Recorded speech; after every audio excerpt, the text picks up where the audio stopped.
আমি কষ্ট দিয়ে দিয়েছি, যার কারণে আমার কোনো যোগ্যতা নাই। আমি টাইটান্সে থাকা জুনিয়র একজন ফেইলিয়ারকে কখনো আপনারা ডাকবেন না। আমি ফেইলিয়ার। দেখেন, আমি আজকে বেশি কথা বলবো না। আজ হলো 21 তারিখ রাত 10টা। আমি আমার নিজের ব্যর্থতা মাথায় নিয়ে, আমি সিলেট জিতেছে, আমি ফাহিমে হেরেছি, এবং আমি জাস্ট আপনাদেরকে জানিয়ে দিলাম আজ 21 তারিখ রাত 10টায় আমি সিলেট টাইটান্সের উপদেষ্টা পদ থেকে রিজাইন করলাম। আমি আমার ব্যর্থতা নিয়ে, কারণ ব্যর্থ আমি। আমাদের সিলেট টাইটান্সের চেয়ারম্যান, সে তার সর্বোচ্চ চেষ্টা করেছে।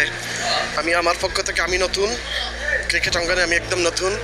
আমি আসছি, শিখতে এসেছি, কিন্তু আমার সিলেটবাসীকে আমার সিলেটবাসীদেরকে আমি সবচেয়ে কষ্ট দিয়ে দিচ্ছি। আমরা কখনো খাপ নেই নাই। যদি খাপ, এটা হচ্ছে আমাদের সিলেটের একটা সম্মানের ব্যাপার।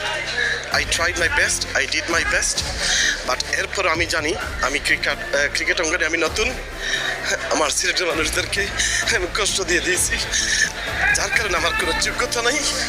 আমি সিলেট টাইটান্সে থাকা, যার কারণে আজকের এই মুহূর্তের এই তারিখে আমি নিজে স্বইচ্ছা স্বজ্ঞানে আমি সিলেট টাইটান্স থেকে আমি উপদেষ্টা পদ থেকে আমি রিজাইন করলাম।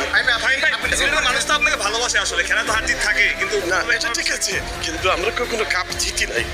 দেখেন, যখনই ক্রিকেট অঙ্গনে সবসময় থাকে জুয়া, কিছু না কিছু, যে সব কিছু এইগুলো থাকে। আমি চাচ্ছিলাম, আমি জানি আমাদের চেয়ারম্যান অসম্ভব ভালো মানুষ, সেই জায়গা থেকে আমি ইয়েতে আসছিলাম, একজন অ্যাডভাইজার হিসেবে আসছিলাম, যাতে আমরা জুয়াকে না বলি এবং ক্রিকেটকে হা বলি। কারণ এই জুয়ারিরা আমাদের দেশ থেকে টাকা বাইরে নিয়ে যাচ্ছে এবং ক্রিকেটকে ধ্বংস করে দিচ্ছে। আমি চাচ্ছিলাম পরিবর্তন, আমি চাচ্ছি নতুনত্ব।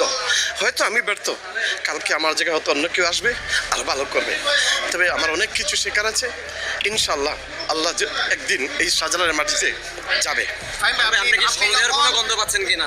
সন্দেহের কোনো গন্ধ? না, আমি আমাদের